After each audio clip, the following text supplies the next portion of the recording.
नमस्कार, इन्वेस्टोलॉजी में आपका फिर से स्वागत है। जैसे कि आप सभी जानते ही हैं कि पिछले कुछ महीने से इंडियन स्टॉक मार्केट ने अपना नया हाई बनाया है। इनमें से एक सेक्टर ऐसा है जो काफी ज्यादा एक्सपेंसिव वैल्यूएशन पर है और वो सेक्टर है केमिकल सेक्टर। आज हम इसी सेक्टर की एक कंपनी की बात करने जा रहे हैं जिसका नाम है एसआरएफ लिमिटेड, जो अपने मौजूदा लेवल्स पर काफी अट्रैक्टिव बना हुआ है। आज हम इसी कंपनी की फंडामेंटल एनालिसिस में कंपनी का बिजनेस मॉडल, फ्यूचर ग्रोथ, की रिस्क, कंपनी फाइनेंशियल और वैल्यूएशन के बारे में डिस्कस करेंगे। ये वीडियो कोई स्टॉक टिप नहीं है, ये सिर्फ एजुकेशन पर्पस के लिए है। एसआरएफ यानी श्री राम फाइबर। कंपनी का नाम 19वीं शताब्दी के बहुत बड़े उद्योगपति सर श्री राम के नाम पर रखा गया। सर श्री राम ने 1926 में देश के प्रतिष्ठित Shri Ram college of commerce और 1956 में lady Shri Ram college for women की स्थापना की। उनके बेटे भरत राम ने पूरे बिजनेस एम्पायर की भागदौड़ संभालने के बाद 1970 में एसआरएफ की स्थापना की। कंपनी ने टेक्सटाइल मैन्युफैक्चरिंग से शुरुआत की और 1989 में कंपनी ने अपना बिजनेस टेक्सटाइल बिजनेस से डाइवर्सिफाई किया। अभी एसआरएफ बिजनेस 4 मेन सेगमेंट में बटा हुआ है। पहला केमिकल बिजनेस, दूसरा टेक्निकल टेक्सटाइल बिजनेस, तीसरा पैकेजिंग फिल्म बिजनेस और चौथा अदर्स। केमिकल सेगमेंट आगे 2 सब सेगमेंट में डिवाइडेड है, फ्लोरोकेमिकल और स्पेशलिटी केमिकल। फ्लोरोकेमिकल में एसआरएफ फार्मा प्रोपेलेंट और इंडस्ट्रियल केमिकल के साथ साथ ओजोन फ्रेंडली रेफ्रिजरेंट की मैन्युफैक्चरिंग करता है। एसआरएफ अपने फ्लोरोकेमिकल में से क्लोरोफ्लोरोकार्बन जो पर्यावरण के लिए नुकसानदायक है से हाइड्रोक्लोरोफ्लोरोकार्बन जो क्लोरोफ्लोरोकार्बन के मुकाबले कम नुकसानदायक है से बदल करके हाइड्रोक्लोरोफ्लोरो जो पर्यावरण के अनुकूल है और बहुत कम ग्रीन हाउस गैसें छोड़ता है में सफलता हासिल की है। एसआरएफ फ्लोरोकेमिकल प्रोडक्ट के टॉप 5 ग्लोबल मैन्युफैक्चरर में से हाइड्रोफ्लोरोकार्बन मैन्युफैक्चरिंग में मार्केट लीडर है। एसआरएफ सिर्फ भारत का ही लीडर नहीं है, ये दुनिया के टॉप 5 मैन्युफैक्चरर में से एक है। दूसरा है स्पेशलिटी केमिकल जो फ्लोरीन केमिस्ट्री में विशेषज्ञ है। यह एग्रोकेमिकल और फार्मा इंडस्ट्री में यूज होने वाले एक्टिव और नॉन एक्टिव एडवांस इंटरमीडिएट की मैन्युफैक्चरिंग का कामकाज करता है। दूसरी सेगमेंट है टेक्निकल टेक्सटाइल। एसआरएफ भारत की टेक्निकल टेक्सटाइल का सबसे बड़ा उत्पादक है, जिसमें SRF tyre core fibre, belting fibre, industrial yarn जैसे tyre, seat belt, conveyor belt आदि उत्पादों का उत्पादन करती है। भारत के नाइलॉन टायर कोर मार्केट में एसआरएफ की 40% मार्केट शेयर है और दुनिया का दूसरा सबसे बड़ा मैन्युफैक्चरर है। एसआरएफ कन्वेयर बेल्टिंग फैब्रिक का तीसरा सबसे बड़ा मैन्युफैक्चरर है। तीसरी सेगमेंट है packaging film segment. SRF manufacturer plastic film जिसका उपयोग FMCG, food and agro, confectionery, soap and detergent, solar panel और लेवलिंग में किया जाता है। चौथा है अदर्स, जिसमें लेमिनेटेड फैब्रिक और कोटेड फैब्रिक शामिल है। लेमिनेटेड फैब्रिक जिसका होर्डिंग, बिलबोर्ड और साइनेज में ही न केवल हाई क्वालिटी स्क्रीन प्रिंटिंग और डिजिटल प्रिंटिंग में भी उपयोग किया जाता है। एसआरएफ की एप्लीकेशंस की बात करें तो company automotive, pharmaceutical, air conditioning, manufacturing, food and agro, renewable energy, lifestyle and decor, agrochemical, FMCG, refrigeration, technical textile, advertising, event and exhibition, mining, electronics और केमिकल सेक्टर के 86 देशों के क्लाइंट को अपने सोल्यूशन प्रदान करती है। अगर मैन्युफैक्चरिंग फैसिलिटीज की बात करें तो स्पेशलिटी केमिकल में कंपनी के प्लांट राजस्थान और गुजरात में है। टेक्निकल टेक्सटाइल सेक्टर में 1 प्लांट मध्य प्रदेश और 3 प्लांट तमिलनाडु में है। पैकिंग फिल्म सेक्टर में 1 प्लांट उत्तराखंड में और 2 प्लांट एमपी में है और 3 इंटरनेशनल प्लांट में से 1 plant south Africa, 1 plant Thailand और 1 प्लांट हंगरी में है। लैमिनेटेड फैब्रिक सेक्टर में 1 प्लांट उत्तराखंड में है। कोटेड फैब्रिक सेक्टर में 1 प्लांट तमिलनाडु में है।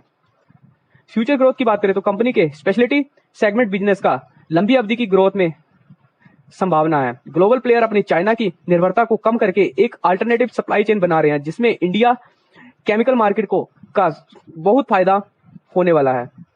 भारतीय केमिकल मार्केट लगभग $150 बिलियन की है। यहां पर चाइना भारत की टोटल केमिकल मार्केट का 10 गुना यानी $1500 बिलियन मार्केट है। आइए कंपनी के की रिस्क को देखते हैं। पहला है volatility in raw material price. Chemical sector technical textile, packaging film और कोटेड एंड लेमिनेटेड फैब्रिक की कॉस्ट के लिए कच्चा माल महत्वपूर्ण योगदान प्रदान करता है। कच्चा माल के बढ़ने से प्रॉफिटेबिलिटी पर नेगेटिव इंपैक्ट डाल सकता है। दूसरा है slow down in and industry. SRF एक B2B इंडस्ट्री है जो एंड इंडस्ट्री पर पूरी तरह से निर्भर है और एंड इंडस्ट्री में स्लो डाउन देखने को मिलता है तो एसआरएफ की ग्रोथ पर बहुत ज्यादा इफेक्ट देखने को मिलेगा। तीसरा है कंपटीशन रिस्क।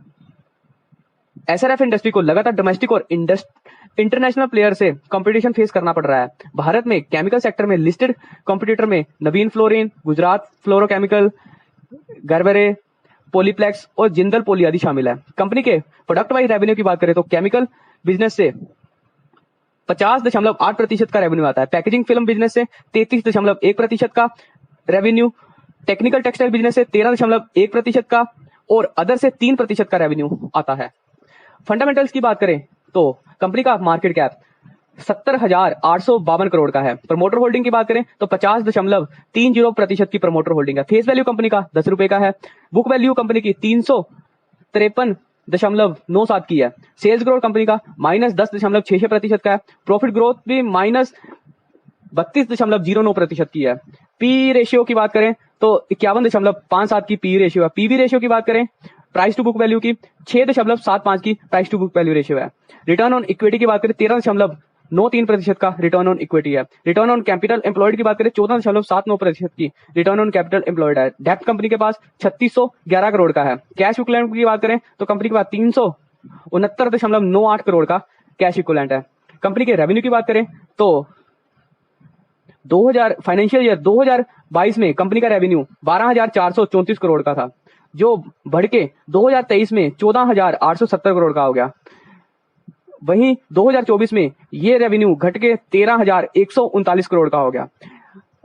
और पिछले 2 साल से कंपाउंडर देखे तो कंपनी का जो रेवेन्यू है वो 2.79% से बढ़ा है। वहीं प्रॉफिट की बात करें तो 2022 में कंपनी का टोटल प्रॉफिट 1,899 करोड़ का था, वहीं बढ़ के 2023 में 2,162 करोड़ हो गया, और 2024 में 2023 से कम होके 1,336 करोड़ हो गया, जो पिछले 2022 के मुकाबले पिछले 2 साल से -29.27% से गिरा है। शेयर होल्डिंग पैटर्न की बात करें तो प्रमोटर की मार्च 2023 में 50.53% की हिस्सेदारी थी।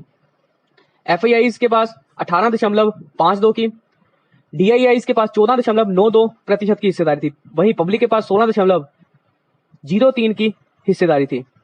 मार्च 2024 में प्रमोटर ने अपनी हिस्सेदारी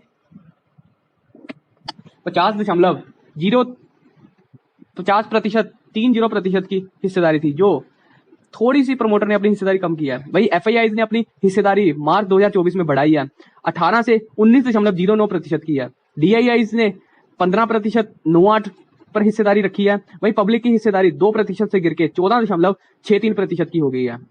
ये तो थे कंपनी के कुछ फंडामेंटल्स। आशा करता हूं वीडियो आपको अच्छी लगी हो।